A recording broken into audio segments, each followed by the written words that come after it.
toutes et à tous. Alors, nous allons commencer ce débat France, tel celle t'a fait ma gueule. Alors, je vais vous présenter les trois personnes qui vont nous parler. Alors, il y a d'abord Ella Saïdi, qui est née en France, de parents tunisiens, de brillantes études reconnues dans le monde scientifique. Vie rêvée est son premier roman où elle dresse le portrait d'une femme qui veut s'affranchir de tout pour vivre libre malgré les contraintes de sa famille et de son pays, la France. Donc, Ella Saïdi. Sakina Bouchedena, née également en France, son parcours est multiple et atypique. Aide-soignante, elle décide de reprendre ses études et passe son bac à l'âge de 40 ans. L'écriture est cathartique chez elle. Elle songeait à écrire depuis l'âge de 15 ans. Lors de son parcours, elle est retournée en Algérie durant 5 ans à peu près. 5 ans. Oui, 5 ans, et c'est la désillusion. Donc retour en France, dans des conditions excessivement difficiles. De la colère juvénile, elle est passée un peu au réalisme et elle sait mettre de l'humour sur l'absurdité du monde. Son premier livre, Nationalité émigrée, oui. Et elle aborde tout avec une immense franchise, son parcours tumultueux, et comme elle aime le dire, je suis passée du cri à l'écrit. Et donc Fatma Bouvet de la Maisonneuve est arrivée, elle, en France à l'âge adulte pour poursuivre ses études. Vous me dites si je me trompe, surtout. Médecin psychiatre et membre du Conseil économique et social, elle est témoin chaque jour de la santé mentale des personnes d'origine étrangère, des discriminations, et pointe l'urgence de dialoguer des deux côtés de la Méditerranée. Plusieurs livres sont déjà à son actif, et particulièrement Une arabe en France, où elle narre son expérience auprès de sa patientèle, mais aussi en racontant des anecdotes, en narrant son parcours, en y mettant des pitchs et aussi de l'humour. Alors, avant de vous entendre toutes les trois, alors je vais quand même mettre que vous êtes toutes les trois de parcours complètement différents, mais en fait, vous vous ressemblez beaucoup dans les constats, dans ce que vous écrivez. Alors, avant de vous interroger toutes les trois, je veux revenir sur le slogan France, tel t'a fait ma gueule, qui a été mis en avant pour cette table ronde. On voulait un titre choc. Certains l'ont trouvé un brin provocateur, mais nul ne peut ignorer le délit de faciès qui rampe depuis des décennies et des décennies. Alors, votre point de vue, justement, à toutes les trois, par rapport à ce titre, on commence par vous, Sakina. Okay. Donc, c'est une espèce de question dans une affirmation qui veut dire alors, qu'est-ce que mon faciès t'a fait? Pourquoi tu m'acceptes pas? Qu'est-ce que je t'ai fait? C'est un peu ça. C'est presque dans une histoire, pour moi, d'amour où l'autre demande à l'autre, qui deviennent deux étrangers, finalement, et qui se disent mais pourquoi tu m'aimes pas? Qu'est-ce que je t'ai fait? C'est tout bête. Merci, Sakina. Et vous, Fatma? C'était tout simplement parce que les personnes que je reçois en consultation et même lors de nos discussions sur les discriminations à l'embauche, au logement, etc., sont souvent dues au faciès. Donc le délit de faciès existe. Des études se succèdent, se ressemblent d'année en année au sujet du délit de faciès. Il y a même eu un procès contre l'État qui a été gagné par les plaignants au sujet du délit de faciès. Et comme ça, en discutant avec certains patients, eh bien, on m'a dit, docteur, en fait, ça n'est ni ma religion, ni autre chose, ni même mon statut social, ni ma tenue vestimentaire, c'est ma gueule. C'est ma gueule qui leur revient pas. Et c'est valable pour les gueules d'arabes, c'est valable pour les gueules de latinos, c'est valable pour les noirs. Donc, on s'est dit, voilà, ce serait bien de mettre le mot gueule dans ce titre. Merci Fatma. Et vous, Ella?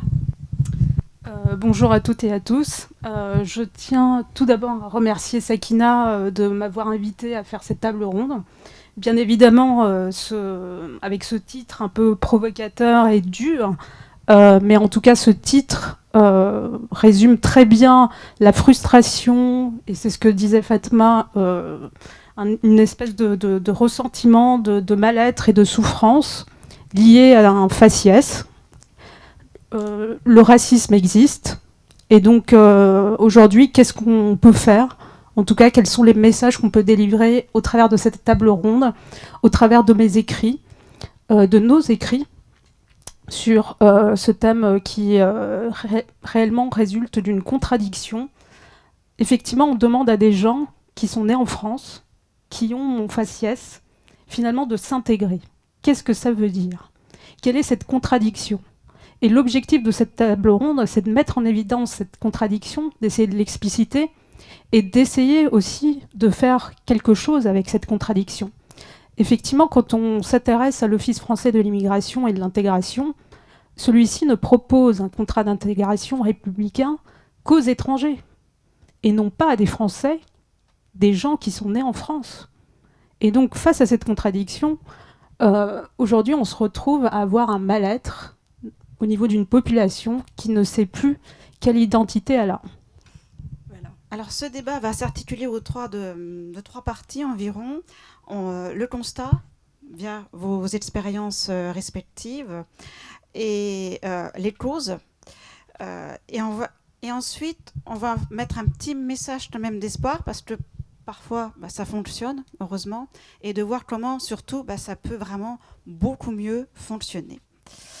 Alors, toutes les droits, évidemment, vous dressez un constat assez sévère de votre vie en France. Que vous soyez né en France ou que vous soyez arrivé un peu plus tard. Et en premier lieu, ce qui surprend tout au long de vos écrits, c'est cette pénibilité, on pourrait presque dire, même si le terme n'est pas tout à fait exact, du regard sur l'autre. Toujours cette histoire de différence qui est un poids alors qu'elle devrait être une richesse. Fatma, dans votre travail, c'est tous les jours que vous êtes confrontée à ces cas incroyables. Et même si on se doute que vivre entre deux cultures n'est pas chose aisée, on reste quoi devant autant de détresse et devant la bêtise humaine et ses préjugés. Et même au sein de votre service à l'hôpital, d'après ce que vous écrivez, vous avez même subi des remarques de vos collègues assez discriminatoires. Alors j'aimerais beaucoup que vous parliez en public de tout ce que vous avez pas entendu, mais et ce qui vous a beaucoup marqué, parce que par moments vous dites même que vous avez vraiment pas des crampes d'estomac, mais tout juste. Alors, oui, je sais pas si ça marche. Je vais peut-être le dire autrement. Ce livre, Une arabe en France, n'est pas que le constat de la discrimination Non, mais c'est en partie. En France. Oui, oui, Voilà. je voulais quand même préciser que l'objectif de ce livre était de dire que les préjugés existaient de part et d'autre de la Méditerranée et qu'il existe également du racisme dans le sud de la Méditerranée, à la fois à l'égard des Blancs, mais on vient de le constater aussi à l'égard des Noirs. Oui, récemment, justement. Tout récemment, voilà. Et il y a un autre sujet aussi qui est celui de la détestation de soi que j'ai développé dans mon dernier roman, L'odeur d'un homme. Ça, c'est une première chose. La deuxième chose, c'est que je suis arrivée forte d'une expérience, de ma vie en Tunisie, parce que je suis tunisienne, et de mon expérience professionnelle et donc d'adulte, et je ne me suis jamais posé la question de est-ce que j'ai une tête différente ou est-ce que je suis différente, parce que je vivais dans une majorité en fait de personnes qui avaient la même tête que moi.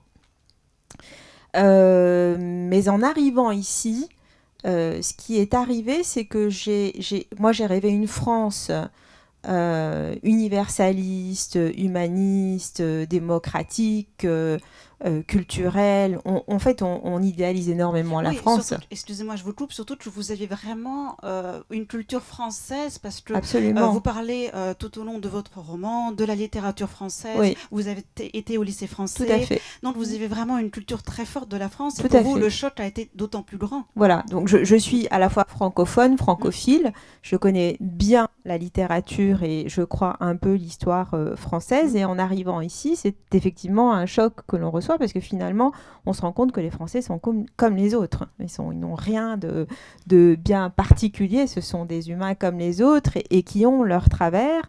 Sauf que c'est vrai qu'on les idéalisait. On idéalisait la démocratie et la République française avec son trépied qui nous faisait rêver.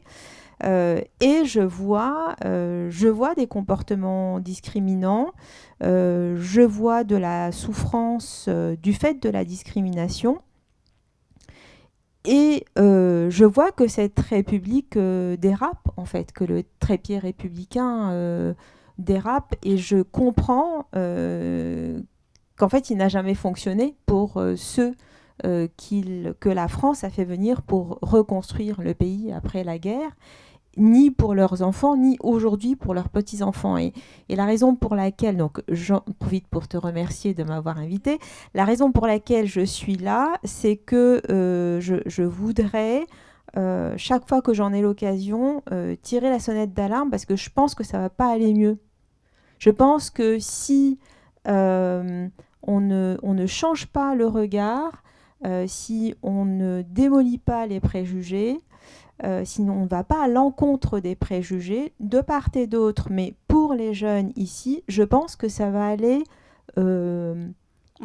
mal. Alors, encore plus mal, je ne sais pas, mais en tout cas, ça va aller mal sur d'autres registres, sur un repli identitaire façonné à travers des codes qui vont être faits en opposition à ce qu'on propose. Je ne sais pas si je me fais bien comprendre, mais si tu es forcément né délinquant et que la République ne me permet pas de te démontrer que j'ai un potentiel intellectuel et que je peux ne pas être un délinquant, mais que la République, par les inégalités scolaires et tout ce que l'on veut, ne me permet pas de te montrer que je ne serai pas un délinquant, eh bien, tant pis pour toi, je serai un délinquant.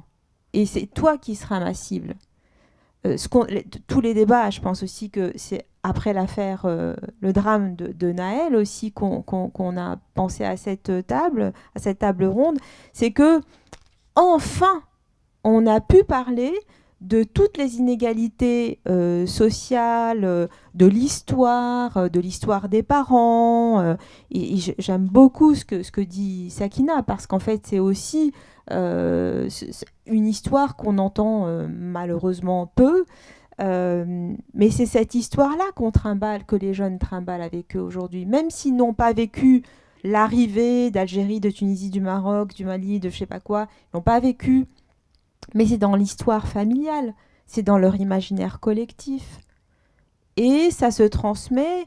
Et écoutez, moi je vois parfois des personnes qui franchissent, je dirais, le périphérique et qui ont l'impression... Je me souviens d'un jeune homme qui m'a dit je vais en France. C'est fou, quoi. J'allais en France, mais il le disait même pas sur le second degré, ni rien. Non, c'était... Non, je vais en France. En fait, je suis à la Cité, je suis chez moi, mais je vais en France. Hier, je suis allée en France. Oui, Sakina, continuez s'il vous plaît. Je sors de la Cité. Ah oui, tu sors de la Cité, mais tu vas où? Eh ben, je vais à Berry. Puis Berry, c'est quoi? C'est la France. Mais pourquoi la Cité, c'est pas la France? Ah non, dis surtout pas le 9-3. La Cité aliénée, c'est pas la France.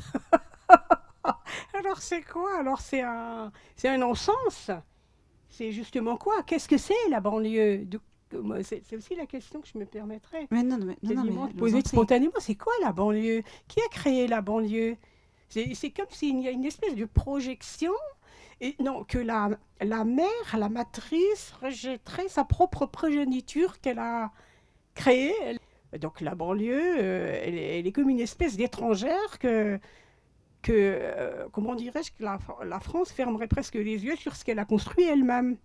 Pour les émigrés qu'elle a réservés, d'ailleurs banlieue, si vous cherchez le sens sociologique du mot banlieue, on comprendrait très bien que c'est lié, il me semble, non, à l'exclusion, non? Est-ce que je me trompe? Mais trop ban. mettre au banc de la CDB, évidemment. Dès le départ, de toute façon, cette construction qu'il y a eu avant l'ère a favorisé toute cette discrimination parce que ça a été, on a, excusez-moi du terme, on a entassé et après sans se soucier que ces gens qui étaient là avaient un cœur, avaient une âme et ça n'a été que de charib en cible après. Et il serait grand temps quand même que de se réveiller un peu, de voir ses erreurs aussi. Et de ces erreurs, essayer de construire quelque chose ensemble.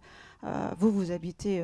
donc moi, j'habite vraiment une cité qui est très, très, très... Je me permets de vous le dire de manière très spontanée, pas de manière intellectuelle.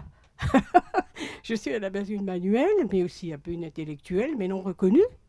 D'ailleurs, plus tard, on en parlera de cette littérature marginalisée quasiment, non reconnue, et qui m'a poussée d'ailleurs avec ce stylo... comme là, celui-là, non. Le stylo 4 couleurs, d'ailleurs pas au hasard, pour écrire et dire non, je ne suis pas que cette petite manuelle que vous méprisez, cette femme de ménage, cette femme qui va travailler, mais à qui on ne dit pas bonjour, qui surtout si elle dit que je viens du 9-3, alors là, c'est la catastrophe. C'est la totale. Comme si le 9-3 est un département qui ne fait pas partie de la France. Alors que c'est la France qui a construit le 9-3. Ce ne sont pas les émigrés qui vivent dans le 9-3 qui ont construit le 9-3. Alors, que vont dire les publics? Ils vont dire, oui, mais ils l'ont détruit. Mais oui, quand on voit quelque chose de pas beau, on n'a pas envie, je pense, de le chérir, de le construire. Ça n'explique pas tout. Mais c'est extrêmement difficile de vivre dans une cité à l'écart des autres.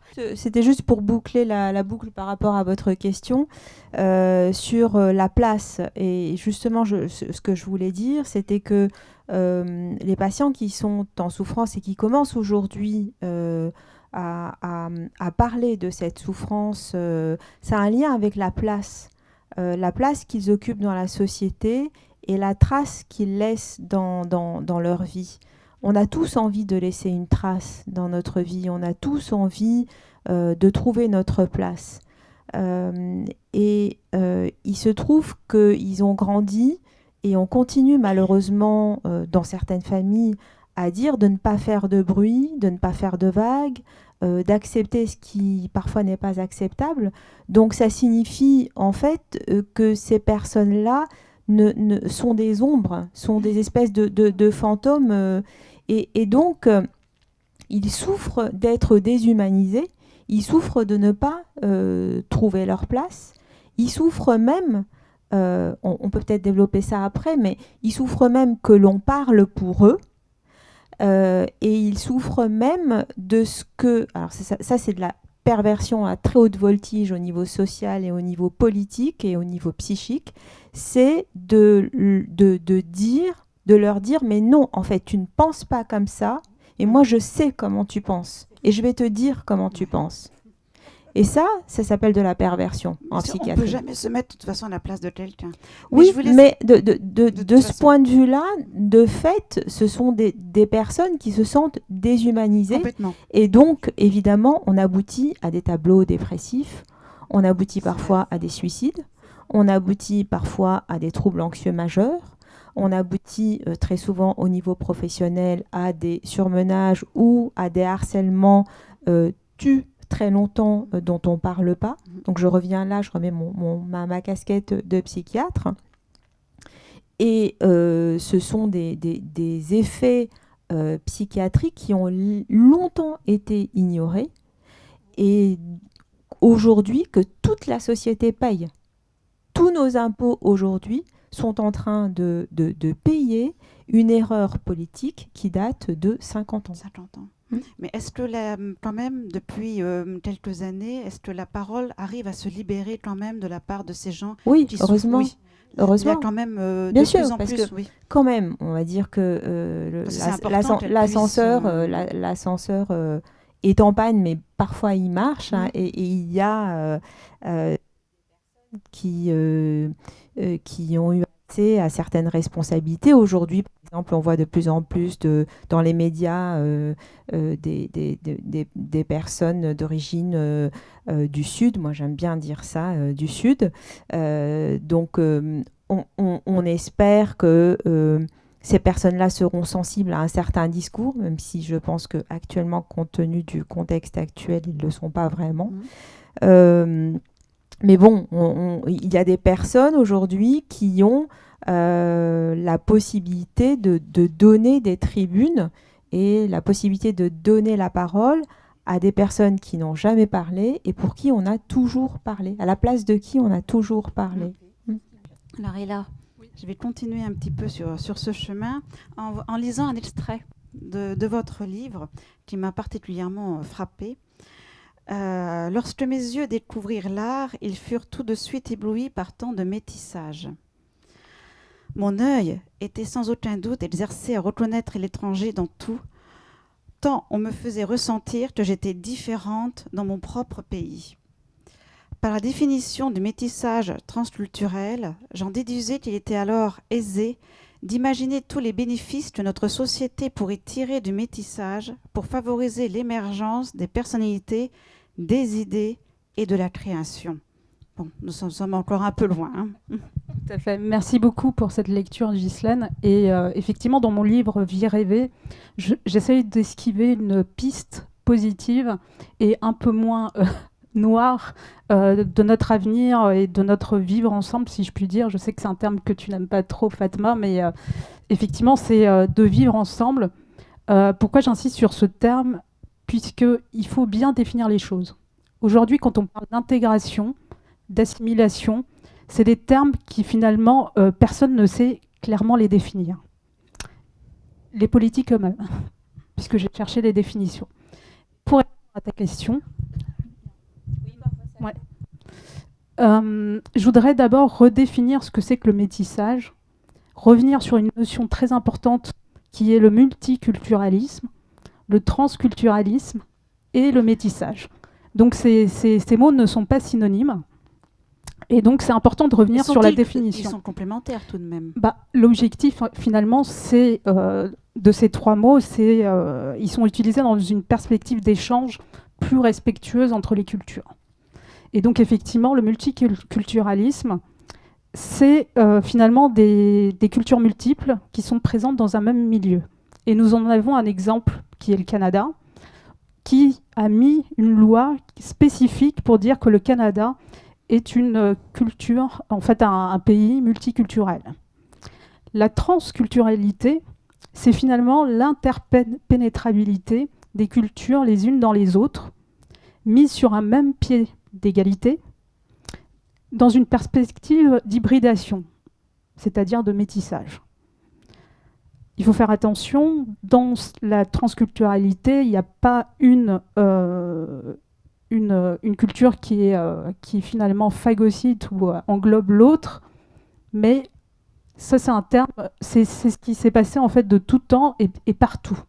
Donc simplement pour donner un exemple de la transculturalité, ça a eu lieu par exemple en Turquie avec l'Asie centrale, en France quand on repense à l'Alsace avec l'Allemagne, au nord de la France et la Belgique.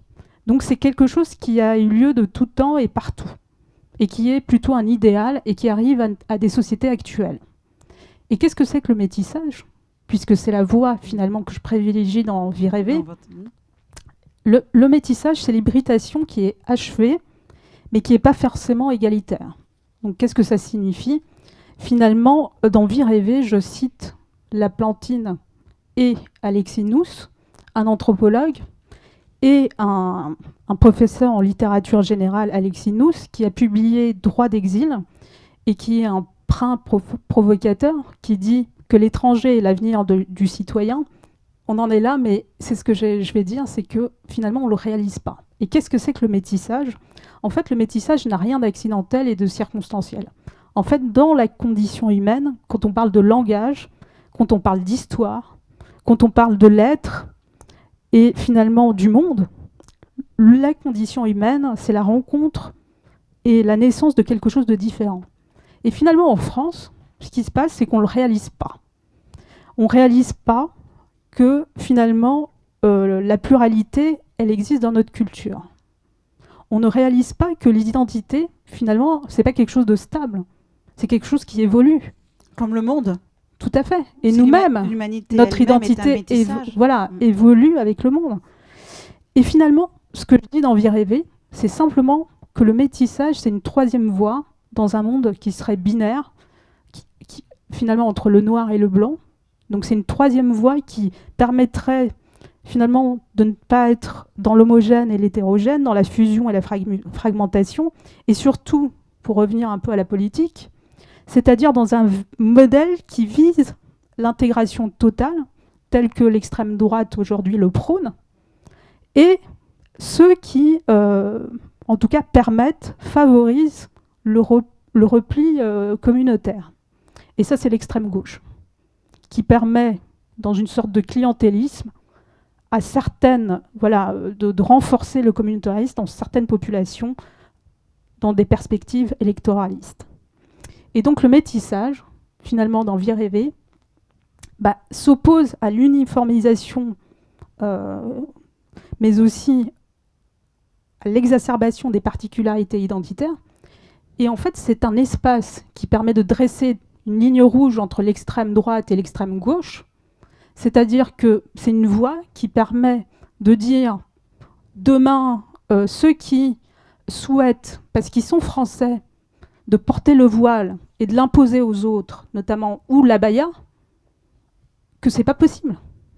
C'est pas possible d'imposer des particularités, surtout lorsqu'elles sont des symboles d'un islamisme politique qui n'a rien à voir avec la religion et qui est simplement utilisé pour mettre au défi notre vivre ensemble.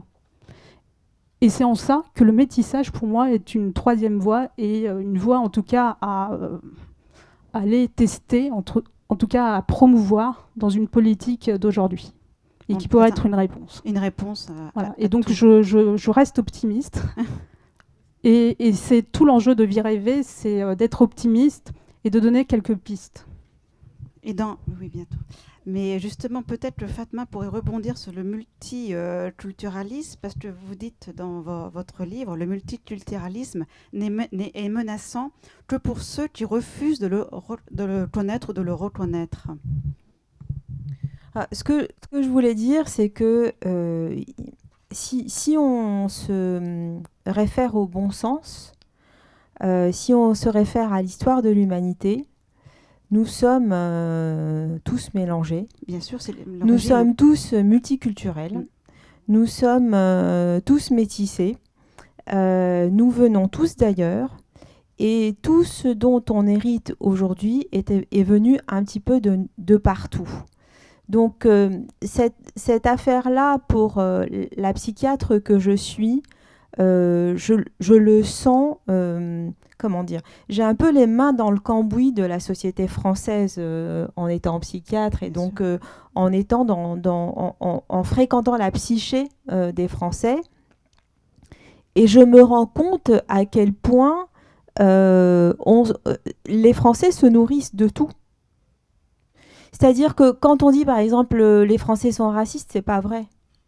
C'est pas vrai. Il y a des Français racistes.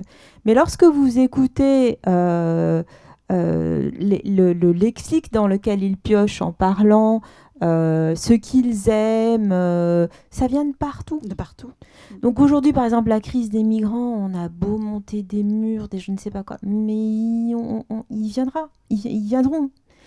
Et autre chose, par rapport au modèle politique ou au modèle d'intégration ou je ne sais quoi, on est là. De toute façon, on est là, et puis il y en aura encore qui viendront, et ils auront beau empêcher des étrangers d'arriver en Europe, on est là. Et par rapport à la phrase aussi de l'étranger fait le citoyen, mais c'est vrai. Qu'est-ce que serait la France s'il n'y avait pas les médecins moi, je suis médecin diplômé en Tunisie, je passais les épreuves d'équivalence, etc. Tous les hôpitaux aujourd'hui tiennent grâce aux médecins étrangers. Que serait la France s'il n'y avait pas des informaticiens du sud de la Méditerranée? Aujourd'hui, on ne dit plus informaticien, on dit tunisien. Dirige des départements de 200 personnes, de je ne sais plus quoi. Donc oui, l'étranger, en fait, nous sommes tous étrangers les uns par rapport aux autres, mais nous faisons tous partie de la même communauté humaine. Et c'est ce que je défends en fait dans mon livre. C'est-à-dire que nous sommes multi-identitaires. La question de l'identité aussi, si vous permettez, même si après je peux développer plus, elle fait vraiment rire elle nous fait rire, nous psychiatres, parce que n'importe personne ici dans cette salle, est-ce que vous êtes pareil le matin et le soir? Est-ce que vous serez pareil que non, en sortant de cette réunion? On est tout le temps en train de changer, on est en mutation permanente. Mais justement, je voudrais continuer avec vous et aussi appuyer sur ce que te disait Fatma pour que vraiment on comprenne bien. D'abord, les médias ne mettent pas peut-être assez en avant justement ce métissage, que l'humanité n'est faite que de migration et de métissage, et que de toute façon, évoluer, c'est tout le monde qui évolue. Donc c'est exactement ça, une seule identité n'est pas possible, même pour une personne. Personne n'est constant. Mais tout le monde sait que les continents se sont séparés. Au départ, c'était un seul continent. Donc nous sommes tous issus, on parle toujours de la mer africaine, mais c'est vrai que nous sommes tous issus du même sang, entre guillemets. Alors j'aimerais, Sakina, justement, que vous puissiez rebondir là-dessus. Et en même temps, je commence mon autre question, si vous permettez, parce que c'est Fatma aussi, dans son livre, il y a le délit de faciès, mais il y a le délit, on pourrait presque dire, de prénom. Voilà. Et je sais que Sakina, vous aussi, vous avez eu des soucis par rapport à ça. Donc je vous laisse répondre progressivement à ces deux questions. Ben oui, moi le souci, il a commencé à la naissance. Alors c'est très simple. Au lieu de mettre Sakina dans ma carte d'identité, on nous a imposé avec l'Algérie française. Moi, je suis née sous l'Algérie, entre guillemets, française, que je ne connaissais pas du tout. Je suis née en France. Mais quand j'ai vu plus tard, genre à mon adolescence, comment je m'appelle sur mon extrait de naissance, ça m'a choquée. Ils ont francisé tous les noms quasiment de ma famille, mais c'est même pas une francisation, c'est une déformation du nom. Par exemple, Sakina, ça veut dire la sérénité. Ils ont mis Sakin en arabe, ça veut dire le couteau. Alors c'est eux qui ont mis le couteau. Alors après, quand je deviens un couteau, il ne faut pas qu'ils se posent des questions. Forcément, vos écrits sont tranchants. Oui, exactement. Et donc, ils sont entre la Sakina et le couteau. Ils sont entre les deux. Hein. N'ayez pas peur, ils se pacifient au fur et à mesure des années, de la maturité, de la compréhension des choses, de qui je suis au niveau identité et non identitaire. Je n'aime pas ce concept identitaire et puis toujours d'être ramené à qui tu es. Mais je parle moi spontanément. Hein. J'ai peut-être un désordre dans ma façon de parler, mais vous me réordonnez si je me... Hein. Donc j'étais la liberté totale, la liberté totale. Super. J'étais aide ménagère, je me souviens en premier lieu. Donc je sors d'Alep en échec scolaire parce que d'origine algérienne, moi la première fois qu'on m'a dit sale algérienne, je croyais qu'on me disait salope. Et pas un autre mot, j'ai même dit à un oncle, on m'a dit sale algérienne, on m'a dit bougnoule, il m'a dit tu prends ton poing et tu le fous dans la gueule de celui qui t'a dit ça.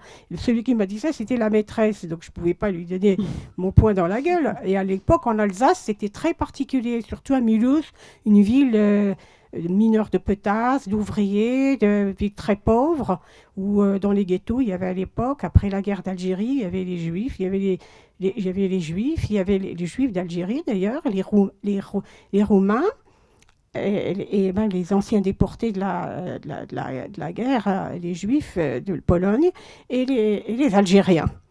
Donc, je ne vais pas tout raconter parce que ce serait trop long. J'ai écrit mon livre. Je vous couperai avant, de toute façon. D'accord, ben, super. Bon, je me rappelle, je vous raconte une petite anecdote. Quand j'étais aide ménagère, un jour, j'ai tapé à la porte. Je travaille chez les particulières. J'arrive avec mes sacs. Bonjour, madame. Pour qu'elle ouvre la porte, la dame. Dame âgée. Quelle couleur vous êtes? Première chose. Est-ce que vous êtes noire ou vous êtes... C'était blanche. Ah oui, vous êtes noire ou vous êtes blanche? Non, je suis ni noire ni blanche, madame. Alors, qu'est-ce que vous êtes? Je suis grise. Et du coup, elle ouvre la porte. Ah, si vous êtes grise... Et quand elle m'a vue, elle dit, mais vous ne faites pas arabe quand même. Eh ben, elle se posait, ça veut dire dans cette histoire très simple, j'ai compris à quel point cette vieille grand-mère qui avait peut-être 3 guerres sur le dos, faisait sa fixation sur l'aide ménagère qui était certainement quelqu'un à risque. Et d'ailleurs, j'ai même dit, un jour, je ne suis pas une touriste, je suis une tourisque. Pas tout à fait pareil. Et ça a été toute l'adolescence, ça a toujours été ça. Ça veut dire qu'on te met en échec scolaire systématiquement, ça on pourrait en parler. On te met, à l'époque, on mettait systématiquement, et c'est pas de la paranoïa ou d'essayer de vous faire des discours victimaires. Ça ne sert à rien. Moi, j'ai beaucoup travaillé là-dessus. Donc, sur ce côté victime ou éternam qui toujours veut être plein et tout, parce qu'on peut tomber là-dedans. Hein. Attention, on peut vraiment tomber là. Et donc, quand j'ai écrit Journal Nationalité Immigrée, pourquoi j'ai écrit Immigré d'ailleurs et eux? J'ai pensé aux femmes. Chez l'Harmattan, qui a été publié chez l'Harmattan pour faire un peu de pub. Donc ce livre, jusqu'à présent, il est toujours lu. C'est mon journal de fond de classe. Ça veut dire qu'au fond de la classe, j'avais recréé, comme on m'excluait tout le temps. Et c'est vrai qu'on me rappelait tout le temps les Algériens par-ci, les Algériens par-ça. Donc j'ai finalement digéré d'être au fond de la classe. Mais au fond de la classe, j'ai recréé une nouvelle école. Avec cette porte verte que j'entraînais tous les élèves avec une porte verte imaginaire et la mer, avec vue sur la mer. Du coup, tous les élèves disaient, c'est magnifique, mais elle voit quoi? C'est quoi ça, là? Vue sur la mer, comme par hasard, vue sur la mer Méditerranée. Et c'est là que j'ai commencé à écrire, parce que je voulais réussir. Je ne voulais pas rater. Moi, je suis franchement beaucoup dans l'émotif, dans l'émotion, parce que c'est du vécu. Et j'ai dû énormément travailler. Alors là, je passe à autre chose. J'ai fait un bac à 40 ans, puis une maîtrise de sciences de l'éducation moi-même et psycho en me battant. J'ai connu un maître de recherche qui s'appelait Carmel Camilleri, qui était spécialiste de l'interculturel, qui, quand il a lu mon livre, Journal Nationalité Immigrée, m'a dit « Tu ne peux pas rester comme ça, il faut que tu réussisses, tu as le potentiel. » Et moi, ce qui est terrible dans l'enfant issu de l'immigration, c'est qu'on arrive dans son inconscient, et là je me tais, quand on arrive à le convaincre dans son inconscient qu'il est inférieur. Et lui, il va dire tout le temps, d'ailleurs on le voit tout le temps marcher, même la démarche qu'il a, c'est souvent la démarche de raser les murs. Les Algériens rasaient les murs, et ils les rasent toujours d'ailleurs, avec toujours la peur de l'autre. Merci Sakina. Alors vous allez redonner s'il vous plaît à Ella. Alors je repars aussi dans Vie rêver forcément. Hein. J'ai pris pour les questions les bases de votre roman. Le lecteur se retrouve en immersion, plongé dans le quotidien et les questionnements d'une jeune femme française née de parents maghrébins. Et là aussi, l'héroïne est élevée dans la tradition musulmane et fait une différence entre les koufars et le nous. Vous expliquez parfaitement comment votre héroïne, enfant, s'identifie à la culture de ses parents et comment peu à peu, en grandissant, elle prend des distances. On assiste dans votre roman, si je puis dire, à une construction du jeu et de l'identité de votre héroïne. Alors pouvez-vous nous en dire un peu plus sur ce qu'est être français quand on est de parents maghrébins? C'est ça, je crois, c'est très très important que ceux qui se retrouvent dans cette situation puissent vous écouter et peut-être vous pouvez même apporter des solutions. Juste pour rebondir par rapport au parcours de Sakina, effectivement, dans mon livre Vie rêver, donc je traite de qu'est-ce qu'être français né de parents maghrébins, mais on comprendra bien que les parcours sont différents en fonction des générations, des personnes qui sont arrivées de différentes vagues. Aujourd'hui, en fait, quand on parle du Maghreb, on considère que le Maroc, c'est la Tunisie, c'est l'Algérie, alors qu'elles ont une histoire différente vis-à-vis de la France en termes de colonialisme, une histoire différente au niveau de l'immigration. Alors justement, est-ce une erreur de tout englober en fait? Tout à fait. Dans Vie rêver, effectivement, j'utilise le jeu. Donc, pour pouvoir répondre à la question, qu'est-ce qu'être français né de parents maghrébins? Donc le jeu me permettait aussi de permettre au lecteur d'être en immersion totale, de vivre au travers des yeux de l'héroïne ce qu'elle vit. Et donc de comprendre comment se construit son identité. Et donc ce jeu me permettait moi aussi une sorte de détachement affectif vis-à-vis de l'héroïne, pardon, l'héroïne, c'est la fin de la journée, excusez-moi. Et donc, dans la première partie de Vie rêver, en fait, quand un enfant naît, dès les premières secondes, il hérite de quoi? Il hérite d'un prénom. Il hérite d'une histoire familiale. Il hérite d'un environnement social, économique. Il hérite également, finalement, d'une religion. Et c'est tout ça, en fait, dès les premières secondes, l'enfant se trouve en immersion dans cet environnement et il grandit avec ça. Et donc, avant de parler de cet environnement de l'enfant et comment se construit son identité, donc je vais parler de l'histoire. L'histoire. Et donc, l'histoire des parents. Donc, dans la première partie de Vie rêver, je reviens sur cet exil des parents, sur le fait d'émigrer, immigrer, et des traumatismes qui sont liés à cette décision de se dire un jour, je vais quitter ma famille pour aller vivre dans un pays où personne ne m'attend, où personne ne m'accueille finalement. Et ils vivent une certaine solitude quand ils arrivent, ces parents. Et aujourd'hui, finalement, ces parents qui ont participé à la construction de la France, personne ne connaît leur histoire. On ne valorise pas l'immigration, alors qu'elle a tant apporté à la France. Donc ça, c'est le premier point, et je reviens sur ce qu'a dit Fatma, c'est une chose importante. Donc l'une des pistes, c'est vraiment de valoriser ces histoires et ces parcours, et d'avoir un œil plus positif sur l'immigration, parce qu'elle peut apporter des choses positives. On est la preuve que l'immigration peut apporter des choses positives et faire changer, en tout cas, le cours d'un pays vers du mieux. Et donc ça, c'est un point que je traite dans Vie rêver. Et je traite aussi du thème de l'image qu'on se fait, effectivement, et je rejoins un peu Sakina, de ce que c'est que l'homme maghrébin, qu'on imagine toujours violent, la mère qui est souvent soumise, qui ne travaille pas. Voilà, les clichés. Et donc j'ai cassé tout ça, parce que aujourd'hui, je suis revenue dans Vie rêver, dans la première partie, sur l'histoire de la Tunisie, de l'indépendance de Bourguiba. Bourguiba, il faut savoir que c'est le père de l'indépendance, mais il a beaucoup œuvré sur les droits des femmes. Il a permis, en tout cas aux femmes tunisiennes, de voter. Il y a un héritage, et effectivement, il y a une histoire particulière avec la France, un attachement de Bourguiba avec la France, qui a continué en tout cas à travailler le pays une fois l'indépendance, grâce à l'aide de la France, ça je ne le nie pas. Mais en tout cas, je reviens sur le colonialisme, qui est quand même quelque chose qui n'est pas très enseigné en France. En tout cas, moi, je me souviens très bien de mes cours d'histoire, mais en tout cas, c'est un sujet qu'on survole, dont on, voilà, en tout cas, il n'y a pas beaucoup de pages d'histoire consacrées au colonialisme. Et je pense que c'est important de revenir dessus.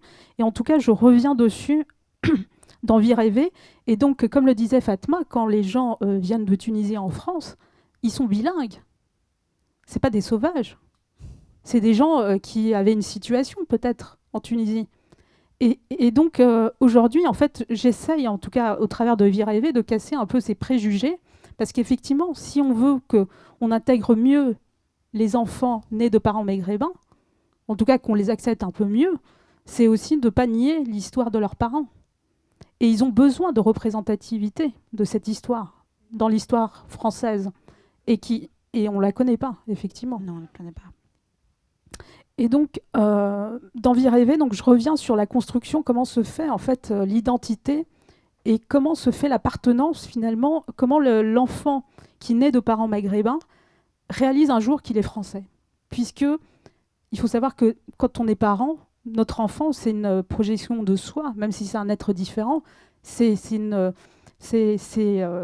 ne peut pas imaginer que notre enfant ait une autre peut-être religion, une autre culture que la nôtre, puisqu'il y a cette transmission. Et donc la transmission de la culture se fait au travers des parents.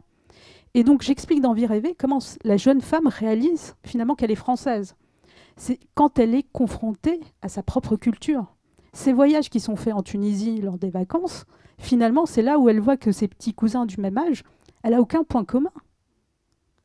Elle n'a pas les mêmes anecdotes, ils n'étudient pas la même chose, les mêmes blagues, les mêmes repères, et qu'elle se sent plus proche de ses amis, de ses petits copains et copines d'école en France que de ses propres cousins. Et c'est là que l'enfant réalise et prend ses distances avec ses parents, et une sorte d'émancipation qui se fait, une distanciation par rapport à ce qui est fait par rapport aux parents, grâce à l'école. Et ça, c'est le rôle important de l'école. De l'éducation. Tout à fait. Et donc, j'insiste sur ce point. C'est l'école qui forge l'esprit critique, qui permet à l'enfant de s'armer et d'être critique par rapport à tout ce qu'il peut vivre à l'âge adulte, notamment les tentations vers des choses qui sont malsaines. Et donc, je montre au travers de cette jeune héroïne, en fait, je fais vivre au lecteur comment se fait cette distanciation par rapport aux parents et qui permet à la jeune femme, finalement, d'avoir sa propre identité, de se dire, maintenant, je suis française, je suis libre, je peux être qui je suis, parce que je suis en France. Et donc, c'est là où j'aborde dans la deuxième partie la sexualité. Et c'est un peu provocateur de ma part, mais c'est quelque chose aussi c'est un thème qui me tient à cœur. C'est l'homosexualité, et qui est aujourd'hui très peu abordée dans les pays arabes. Mais on a la chance d'être en France où ces minorités peuvent vivre leur vie. Et donc, cette distanciation par rapport à ses parents permet à cette jeune femme, à un moment donné, de se dire « je peux vivre ma vie et être qui je suis et peut-être choisir la femme de ma vie ». Mais justement, votre héroïne, bon, elle essaye de prendre ses distances, de s'affirmer. Bon, elle y arrive seule, mais certains ne vont pas y arriver, donc il faut absolument les aider. Donc il y a l'école, bien sûr, mais si l'école n'est pas là ou si on ne répond pas suffisamment justement à ses attentes, qui peut aider? L'école, elle est là pour tous. Je veux dire, on a tous accès à l'école. Et comme dit Sakina, un jour, on a toujours besoin d'une personne qui va nous aider, qui va nous donner un coup de pouce. Dans chacun de nos parcours, il me semble, dans la vie de chacun, à un moment donné, on rencontre une personne et la porte s'ouvre et ça nous donne de nouvelles perspectives. Il faut être ouvert. En fait, moi, j'aimerais que vous reveniez sur la question du prénom. Non, mais la question du mot arabe, justement. Vous revenez, pourquoi vous utilisez ce mot? Ah oui, j'arrive ici et puis j'exerce et puis on m'appelle le médecin arabe. Ouais, c'est-à-dire que les patients d'origine maghrébine, c'était pas mal, et peut-être que ça facilitait les choses qu'ils rencontrent la médecin arabe. Et donc, certains viennent, ou d'origine maghrébine ou d'autres, et on me dit, mais vous êtes d'où? Donc je dis, je suis tunisienne. Mais comment ça se fait que vous parliez français aussi bien? Je parle français. Et, mais vous parlez... Enfin, vous comprenez quoi? Vous parlez... Ouais, je parle arabe. Mais non, c'est pas ce que je voulais dire. Je dis, mais c'est pas un gros mot, en fait, arabe. C'est pas un gros mot. Mais non, mais docteur, c'est pas ce que je voulais dire, etc. Quand j'écris ce livre, je pense à ça. Et donc, je dis... moi aussi, je veux accrocher comme ça le regard du lecteur et j'écris une arabe en France, même si je sais que nous sommes berbères, enfin bref, le truc, la discussion interminable. Et donc, lorsque certaines personnes se trimballent dans le métro avec ce titre-là, eh bien, certaines se sont senties obligées de tourner la première page. Ouais. Carrément. Bah oui. Parce qu'en fait, s'intéresser à arabe, c'était déjà suspect. C'est déjà suspect. Après, sur l'histoire, je voudrais... Est-ce que je peux rebondir? Moi, j'ai défendu dans quelques-unes de mes dernières interviews, à l'occasion de Naël, etc., j'ai défendu la journée nationale pour l'immigration. Je pense que si on pouvait, les gens qui sont sensibilisés, continuer à diffuser ce discours, je pense que la France a été quand même beaucoup construite grâce à nous, grâce aux immigrés, et comme beaucoup de pays. Donc je pense que c'est au moins une reconnaissance qui devrait être officielle, surtout qu'aujourd'hui ils réfléchissent à une loi sur l'immigration, donc pourquoi pas aussi s'il y a quelques aspects discriminatoires, et c'est un euphémisme, pourquoi pas aussi rendre hommage à ceux qui ont construit la France par une journée nationale de l'immigration. Je voulais parler de l'homme arabe. Je voulais parler de l'homme arabe que je n'aimerais pas être aujourd'hui, parce qu'aujourd'hui, ce sont ceux qui souffrent le plus, parce qu'ils sont a priori suspectés Oui, d'être parce qu'on parle, violents. on parle des femmes, mais les hommes, Oui. apparemment, c'est exactement la même Alors, chose, voire pire. Ah non, c'est pire. C'est pire parce qu'ils s'imaginent que nous sommes des femmes dociles. Ouais, ouais, voilà. Qu'on servirait le thé, encore, il y a ce cliché-là, et qu'on serait soumise, ils ne nous connaissent pas, parce qu'on ne l'est pas.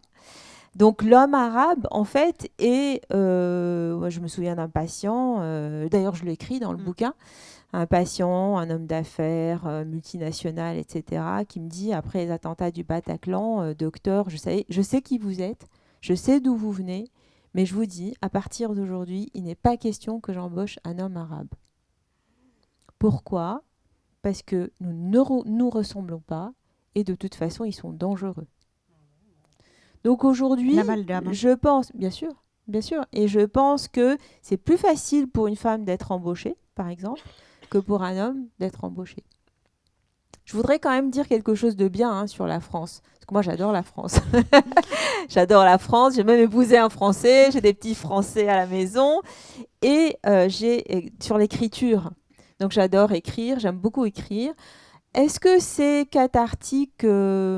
Non, je pense pas que ce soit cathartique, en tout cas pour moi. Et pour la société, c'est pour Alors, ça que c'est pour ça de que je l'engagement. parle C'est de l'engagement. Moi, ma ligne conductrice dans mon travail, c'est parler de ce qu'on ne se dit pas, c'est-à-dire soulever les sujets tabous, quels qu'ils soient, dans la société, dans la psychologie, voilà, de ce qu'on ne parle pas, de ce dont on ne parle pas ouvertement. Donc, j'écris beaucoup pour ça. J'écris pour sortir de la dureté de mon métier, parce que c'est un métier qui est extrêmement dur, et je peux vous dire que la réalité est pire que la fiction dans mon métier de psychiatre. J'écris aussi pour passer des messages, pour rêver, et pour faire connaître des choses. Et récemment, donc, j'ai interrogé, donc je vous invite à regarder quelques-uns des portraits que j'ai écrits sur mon blog sur Mediapart, des portraits de maghrébins du monde. J'ai été à la rencontre de 8 maghrébins expatriés dans le monde. Et lorsqu'on parle des systèmes d'intégration ou des systèmes de vie, d'expatriés dans un pays, eh bien, la France ressort comme le meilleur pays où l'on puisse vivre. Parce que la question communautaire, dans les pays anglo-saxons existe, c'est-à-dire qu'on travaille ensemble, on est super potes au travail, etc. Mais le soir, on ne va pas au pub ensemble. Le soir, chacun rentre chez soi. Et un des pays où l'exogamie est la plus importante, c'est la France. En France, il y a plus de 25% de femmes d'origine maghrébine qui épousent des Français. Ce qui est beaucoup. Dans ce sens-là, c'est énorme. Et dans l'autre sens ? Dans l'autre sens, j'ai pas de chiffres parce qu'en fait, ce qui m'intéressait, c'était comme c'est interdit en fait par la loi, par la religion musulmane, pour une musulmane d'épouser un non-musulman, il y a quand même 25% de supposées musulmanes qui épousent des Français. Et c'est vrai que nous, on se fait des bouffes ensemble, on se retrouve au bar ensemble, on se tape sur la gueule ensemble, on manifeste ensemble, voilà. Et ceux qui vivent au Canada, ceux qui ont vécu en Grande-Bretagne, ceux qui ont vécu aux États-Unis vous disent, les communautés sont extrêmement renfermées sur elles-mêmes. Mais ce qu'il faut défendre, justement, c'est de continuer ce truc-là. Et en parler justement de ce qui réussit. Oui, voilà, et de continuer à se mélanger, parce qu'aujourd'hui, on a tendance à moins se mélanger. Moi, ce que je voulais juste dire, pendant la marche des beurs, entre guillemets, cette marche de jeunes, je dirais plutôt issus de l'immigration et français par là même, comme est là aussi, ces jeunes-là avaient sorti un slogan magnifique. La France, moi je me rappelle, j'ai marché d'ailleurs. La France, c'est comme une mobilette, pour qu'elle avance, il lui faut du mélange. C'est des slogans tout simples qui paraissent vraiment même simplés. Et cette marche, elle a été, comment vous dirais-je, on nous l'a volée. Parti socialiste en l'occurrence, qui nous l'a. Parti socialiste, c'est les grands bourgeois, la gauche caviar. Mitterrand, ben oui, c'est le père justement. Il a usurpé cette marche. Il a usurpé notre marche, notre combat. Vous vous rendez compte ce que c'est que traverser la France en vélo, à pied, et des gens de toutes les couleurs. Juste parce que moi, je veux vous donner, par exemple, je suis née en France, j'ai grandi en France. On m'a toujours rappelé que tu es née sous l'Algérie française. D'abord, je ne comprends pas pourquoi. Qu'est-ce que ça veut dire ça? Et en me donnant un récépissé. Paradoxalement, je suis née sous l'Algérie française, mais je me retrouve à l'époque Giscard d'Estaing avec un récépissé que je dois renouveler tous les 6 mois. Réservé aux les Algériens, je pense que c'était pour les Maghrébins, mais en l'occurrence, c'était comme les règlements de compte de l'histoire qu'on me faisait subir et que je ne connaissais pas cette histoire. Je suis allée à l'Afrique, d'abord je fais un gros bond pour ne pas trop prendre la parole. Mon père nous a interdit de prendre les papiers français. C'était un homme qui a souffert énormément de la guerre d'Algérie, qui est resté toute sa vie silencieux, qui ne nous a jamais dit un seul mot de la guerre d'Algérie, qui se faisait tout gentil devant les Français, qui amenait même au proviseur nazi, qui nous faisait laver dans des seaux avec la craie. C'est une réalité quand j'avais 6 ans, avec des grosses culottes de grand-mère qu'on nous mettait pour nous humilier. Et pas seulement nous, les Juifs aussi vivaient le même truc, et les Roumains à l'époque. Donc les étrangers, on pourrait dire, plus que les Algériens, mais il y avait les Algériens, c'était comme un automatisme. Donc, moi, mon père nous a empêchés de prendre les papiers français. Il était nationaliste algérien, mais alors invétéré. Quand on mangeait, il y avait le portrait de Boumedienne et il ne fallait pas bouger une oreille, sinon il y avait le balai pour nous casser la gueule. Alors qu'on ne savait pas qui était ce Boumedienne et qu'on ne comprenait pas pourquoi ce cadre-là qui est là-haut, tu le bénis comme ça. Mais c'est quoi ce bonhomme? Jusqu'à ce qu'un jour, un de mes frères l'a balancé par terre et il lui a dit « ça suffit, on est né ici, on a grandi là ». Et il lui a dit « c'est pas la peine, ta baraque, tu as construit une baraque en Algérie ». Parce que mon père espérait qu'on retourne en Algérie, la deuxième génération, je parle. Dans sa tête, dans ses rêves, tu dis vie rêvée, sa vie rêvée, c'était de retourner en Algérie. Donc, il nous l'a aussi, on pourrait dire quelque part, imposé. Donc, nous, on était, moi, un jour...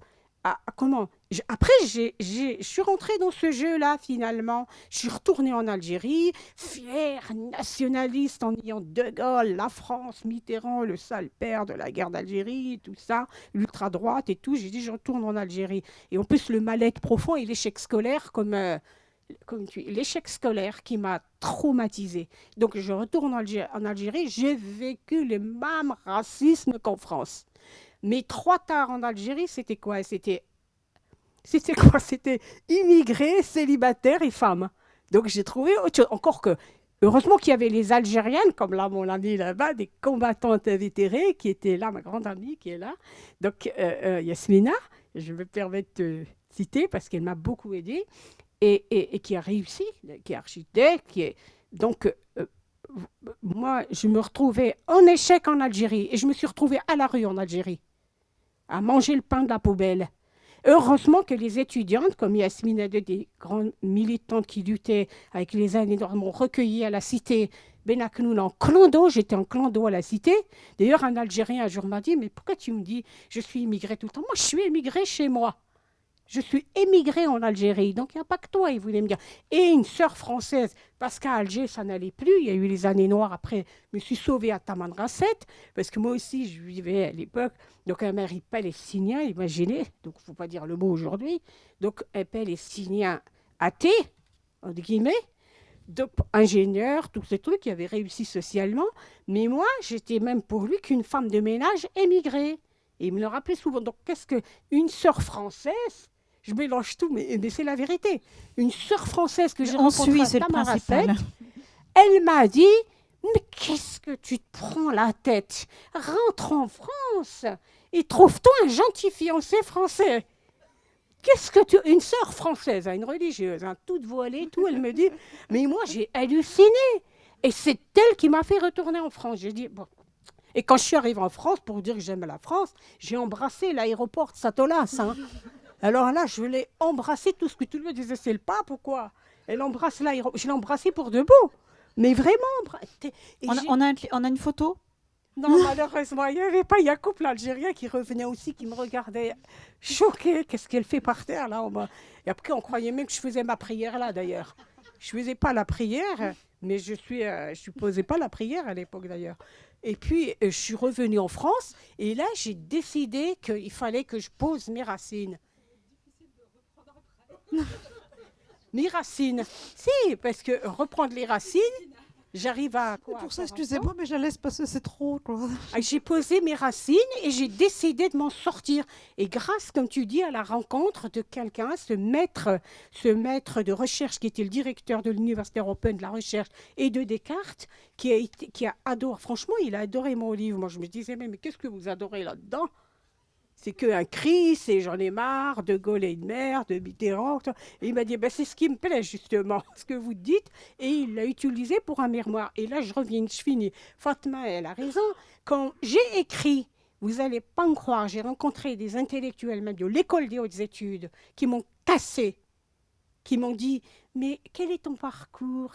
Combien d'enfants vous êtes? On est 9 enfants. Qu'est-ce qui fait ton père? Ouvrier. Oui, mais tu es bien ambitieuse pour une fille de pauvre. Ben moi, je ne peux pas t'accepter à l'école des hautes études. Il faudra que tu fasses une classe intermédiaire. Et chaque fois, malgré que tu réussis, tu n'as plus l'âge, on te rappelle que tu as 40 ans, on te rappelle aussi tout le temps tes origines, alors que toi, tu n'en as plus rien à foutre, tu veux dépasser.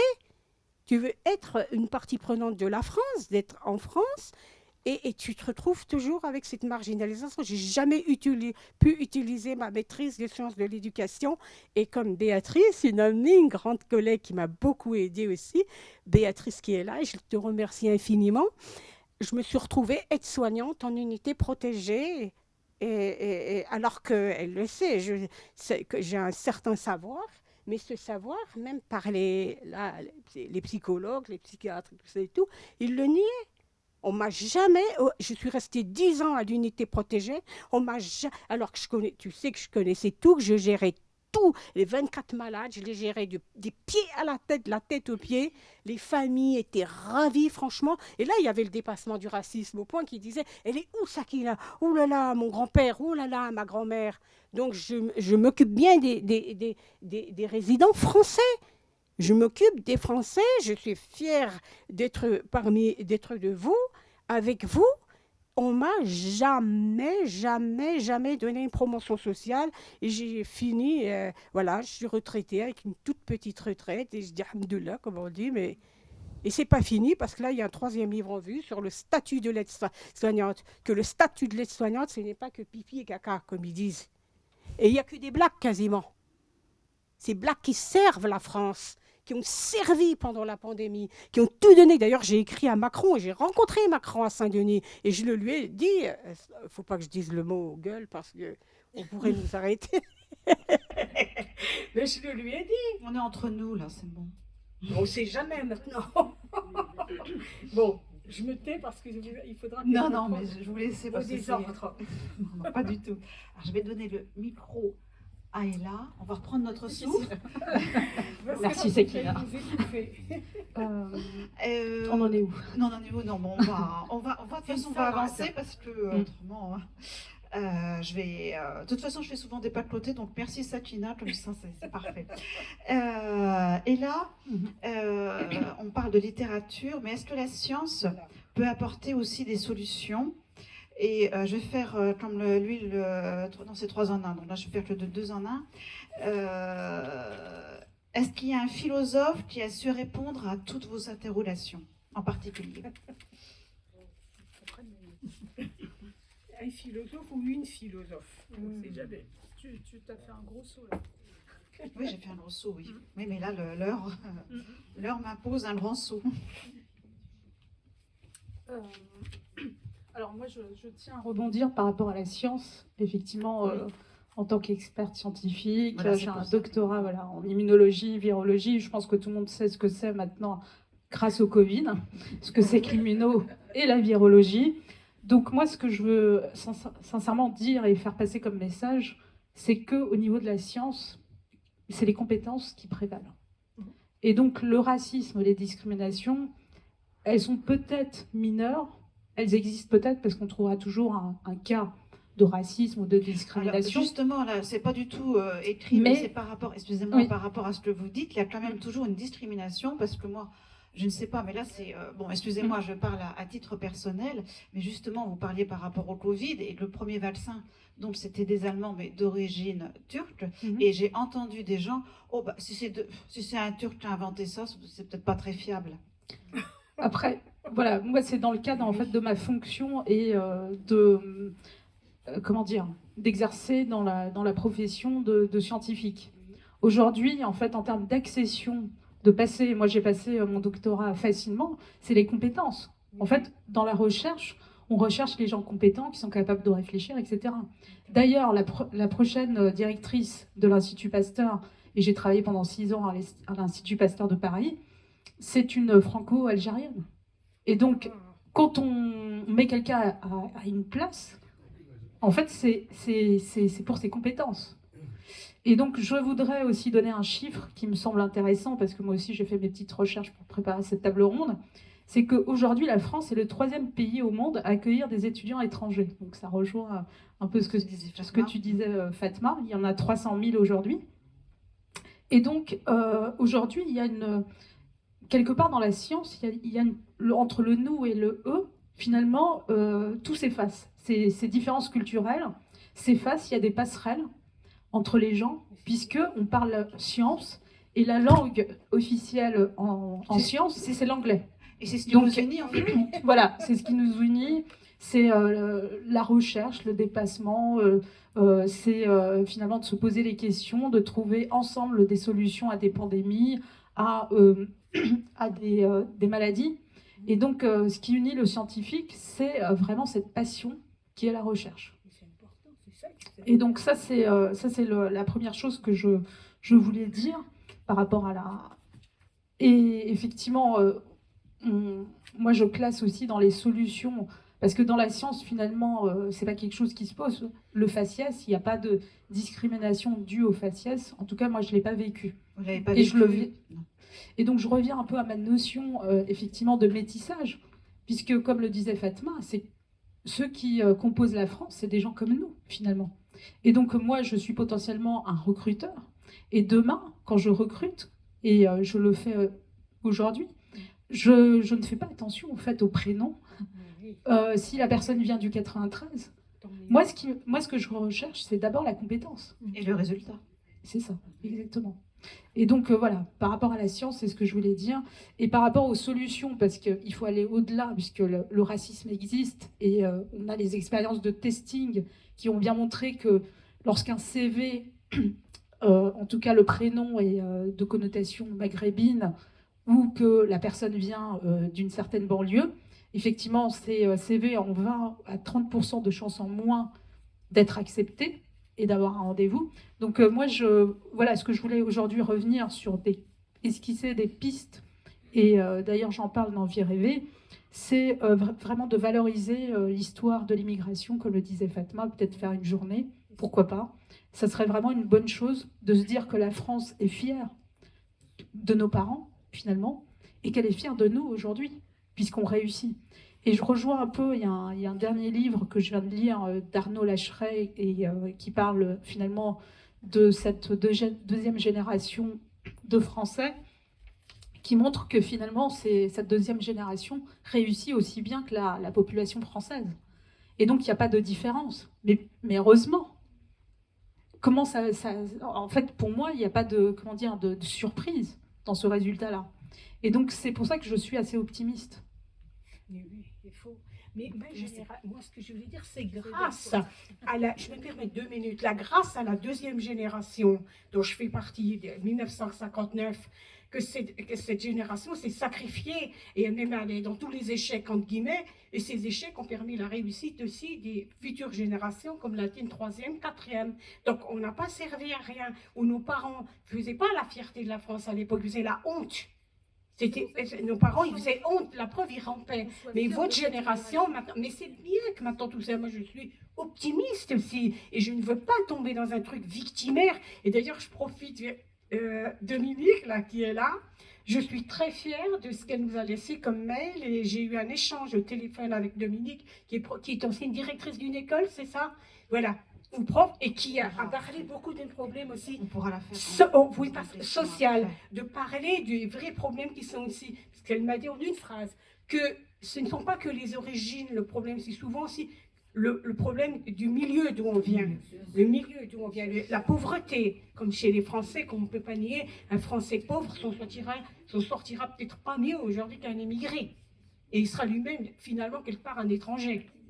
Moi, je pense qu'il y a quand même, si on a intitulé cette table ronde Qu'est-ce que t'as fait ma gueule, je pense qu'à un niveau social égal, il y a quand même ce qu'on appelle l'arabe de service. D'ailleurs, j'ai eu pas mal de journalistes dans ma patientèle qui m'ont dit j'ai l'impression d'être l'arabe de service alors que j'ai fait les mêmes études, voire plus, etc. Et il y a encore cet aspect en France. Je pense que c'est du fait d'une histoire coloniale qui n'a pas du tout été disséquée et racontée de part et d'autre. Et ça nourrit quand même un imaginaire collectif et psychique très important. Et justement, de l'imaginaire collectif, je veux rebondir donc la solution par les sciences et la solution peut-être par la littérature, qu'il y aurait une littérature quand même pour gommer tous ces clichés. Quelquefois, la littérature, notamment occidentale, met trop encore certains clichés. Alors là, vraiment, vous me lancez sur un truc qui Et tient à cœur. voilà, justement, je rebondis là-dessus. Oui. Et la petite question subsidiaire en plus, parce que tout au long de votre essai, vous parlez beaucoup d'Amin Maalouf. Oui. Et le fait qu'il soit élu désormais secrétaire perpétuel de l'Académie française, est-ce que ce n'est pas une chance vraiment à saisir? Oui, alors c'est une chance. Après, je ne sais pas véritablement en quoi. C'est un symbole, certainement. C'est un symbole. Voilà, c'est un symbole important. Donc, si on va vers les solutions du point de vue de mon métier à moi et du point de vue de ce que j'essaye d'apporter aux personnes qui viennent me voir sur ces sujets-là, c'est la prise de parole. Moi, j'ai fait de la politique, j'ai rencontré des hommes, parce que les femmes souffrent autant que toutes les femmes en politique. Les hommes m'ont dit la parole est une arme. Et la parole est une arme. Et la parole, c'est une façon de laisser votre trace. On parlait de trace au début, on parlait de place au début. Il faut dire ce qui ne va pas. Même si vous subissez quelque chose, une contrariété aujourd'hui, et qu'elle vous retourne le ventre pendant 15 jours, si vous n'êtes pas retourné voir la personne qui vous a fait subir cette humiliation en lui disant « un tel, ce que tu m'as dit ne m'a pas convenu », en fait, ça signifie que vous n'existez pas. Ça signifie que tout le monde pourra continuer à vous parler de la même façon. Et c'est comme sur un clou. Quand on tape sur le clou, il s'aplatit jusqu'au sol. Et c'est comme ça que ça se passe avec des personnes qui se laissent faire. Donc, moi, qu'est-ce que je fais ? Je leur dis, je n'ai pas vécu ce que vous avez vécu, c'est vrai. Mais je me sens tellement empathique avec ça, que je peux vous donner ma force, je peux vous donner mes outils. Les outils, c'est la prise de parole, c'est la reprise de confiance en soi. C'est-à-dire que vous avez aujourd'hui des personnes qui concrètement ont des bacs plus 5, 8, 11, etc. et qui n'osent pas revendiquer une augmentation de salaire, qui n'osent pas demander une promotion. Je leur apprends à faire un pas. Je leur apprends, ça peut commencer par ne plus laisser quelqu'un vous dépasser quand vous faites la queue ou dans le supermarché. Combien de personnes se laissent dépasser ? Donc quelqu'un vient, ouais, genre, je prends ta place. Eh bien, ça n'est pas parce que quelqu'un ose te prendre ta place au supermarché. D'abord, il faut apprendre à ne pas se laisser prendre sa place. Et ensuite, ça se transfère au niveau professionnel. Ça se transfère au niveau de ta vie sociale. Pourquoi est-ce que mon collègue de bureau a été promu alors que je bosse 10 fois plus que lui? Parce que ça existe aussi. Ça existe. Donc, il faut qu'on soit renforcé, qu'on soit bourré d'énergie. Je les bourre, je les booste à fond. Je donne des exercices pour libérer la parole. Parce que c'est la parole qui va... Ne pas rester silencieux. Surtout. La posture. Dresse la tête. Redresse les épaules. Fais-toi belle. Il y a une discrimination par rapport aux jeunes femmes belles, maghrébines, intelligentes et visionnaires. Jeunes femmes belles, toutes nationalités confondues, belles et visionnaires. Il y a cette discrimination. Parce que quand on est belle, on est forcément conne. Alors, non. Il faut qu'on dresse les épaules. Il il faut qu'on dresse la tête. Il y a une posture à avoir. Ce que tu viens de me dire ne me plaît pas. On peut en rediscuter après. Et quand ça va pas, on demande de l'aide et on est là pour ça.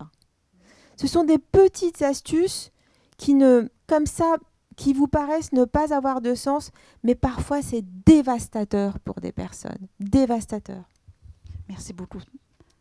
Voilà, vous allez avoir le mot de la fin, et là. Mais j'ai oublié juste de dire un petit truc par rapport au deuxième. Oui. Non, parce Juste, que l'heure avance. voilà, juste pour rebondir par rapport à ce que tu disais, Fatma, et c'est une question plus le mot de la fin, c'est finalement le plafond de verre tel que tu le décris. C'est pas parce que ces enfants nés de parents maghrébins viennent d'un milieu modeste qui n'ont pas forcément cette aisance par rapport à la perception de la vie.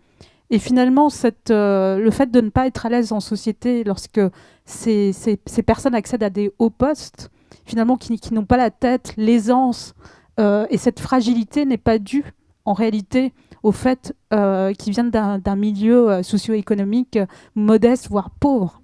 Et en fait, c'est tout le problème des transfuges, et c'est ce que décrit un peu Bourdieu, voilà, clairement sur ça. Donc, on n'est plus sur le délit de faciès, mais plutôt sur des enfants qui ont grandi qui n'ont pas cette aisance due à leur origine socio-économique. Je vais te dire une chose. Alors, moi, j'étais très étonnée en arrivant ici, mais beaucoup de mes patients me l'ont dit, c'est que je voyais des gens qui avaient la même tête que moi, mais qui n'avaient absolument pas les mêmes repères culturels que moi.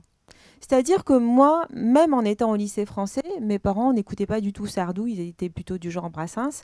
Donc, je connais pas les trucs, les femmes des années 80, etc. Je les ai découverts ici.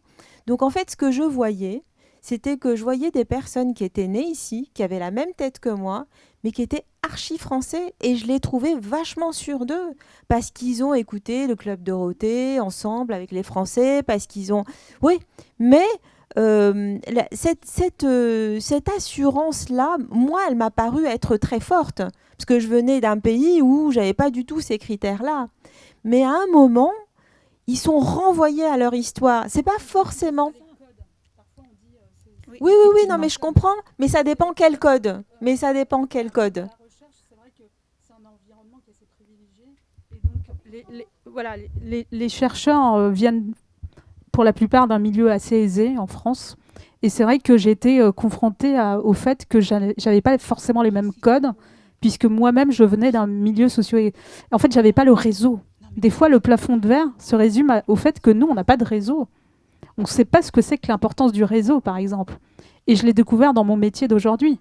Et donc, le réseau, c'est quelque chose de très important aujourd'hui pour accéder à des postes plus hauts. Et ça, je ne l'avais pas. Non, je suis parfaitement d'accord, mais ce que je voulais dire, c'est qu'il y a plusieurs types de codes, en fait, pour monter, pour être, je dirais, à l'aise dans la société française. Donc, certains codes que moi, je n'avais pas, m'ont pas mal handicapé, mais j'en suis pas malade. Hein. Je suis très, très bien sans avoir connu Sardou, il n'y a pas de souci. Mais ce que je veux dire par là, c'est qu'à un moment, même en ayant les codes, la question du réseau, par exemple, question du réseautage. Pourquoi est-ce que quelqu'un a créé le club du 21e siècle ? C'est pour faire un pendant au club 21. Je ne sais pas s'il y a beaucoup d'Arabes qui sont au club 21. Donc, quand tu accèdes à des niveaux hyper importants de soit littéraires, soit médicaux, soit de recherche, et je ne sais pas quoi, il y a quand même quelque chose qui te bloque parce que tu ne fais pas partie de l'endogamie parisienne. C'est ça que je veux dire. Donc, il y a plusieurs codes, en fait. Bon, Moi, je Sakina, voilà le mot de la fin, justement, parce qu'on va laisser après je tiens les questions à dire publiques. devant tout le monde que c'est ce que je vous disais d'ailleurs quand on échangeait dans nos réunions en visio et tout, je disais que je ne veux pas en France être considérée juste comme une coléreuse, une pauvre coléreuse qui crie. Je ne suis pas cette femme. Je suis une femme qui est passée du cri à l'écrit. Donc, comme je t'ai posé la question, est-ce que je fais partie, moi, d'une littérature émergente ou non. D'ailleurs, je ne me pose pas personnellement la question, mais comme tu dis, en s'affirmant, je l'imposerai, et même aux éditeurs et aux littéraires, en le disant, ça suffit. Le livre Journal nationalité migrée, c'était ma jeunesse. Il fallait, comme l'enfant, crier avant d'écrire. On ne peut pas écrire si on n'a pas crié d'abord. Comme un enfant qui naît, s'il ne crie pas, il n'existe pas. Donc, le pavé là qu'il y a là, je l'ai caché 15 ans. Ce livre, je l'ai caché 15 ans. Et je tiens à vous le dire, je l'avais caché à cause des intégristes, et ça je le dis haut et fort, les intégristes en Algérie qui m'ont harcelé jusqu'ici en France pendant 2 ans. Donc la police n'a jamais réussi. Et en 2016, à tout hasard, j'avais occulté, depuis le harcèlement que j'avais subi pendant 2 ans en France, j'étais harcelée jour et nuit, dans le métro, dans la rue, dans ma vie, sans que la police française réagisse, ou quand je venais à la police, on disait c'est des trucs contre votre tribu. Donc ce livre, franchement, j'y tiens, je l'ai écrit avec mes tripes, je l'ai travaillé, et je tiens à remercier beaucoup Léora, la SCAM, parce que sans la SCAM, mon livre, moi je vis dans une cité, dans un univers où tu ne peux pas écrire, tu ne peux pas construire, tu as les intégristes et les dealers, jusque dans mon immeuble, et dans la pauvreté je vis. Donc, je me battais avec ce stylo 4 couleurs, et Léora le sait, Mélanie, tous les gens de la SCAM me connaissent, je venais à la SCAM, malgré que je travaillais 12 heures par jour comme aide-soignante, Béatrice le sait, comme aide-soignante. Pendant mes 2 jours de pause, au lieu de me reposer, d'être au square à pleurer mon sort et dire « Anna Miskina à vie », je suis la pauvre à vie, je prenais ce stylo 4 couleurs, je dis bien 4 couleurs, et j'ai sorti ce livre. Alors qu'on me disait « Tu ne pourras pas être publié ». Une arme également, le stylo. Voilà, le stylo. Merci beaucoup. Ça coûte 1 euro. Merci beaucoup Satina, merci beaucoup Fatma, merci Ella pour votre énergie et donc cet espoir que vous nous donnez.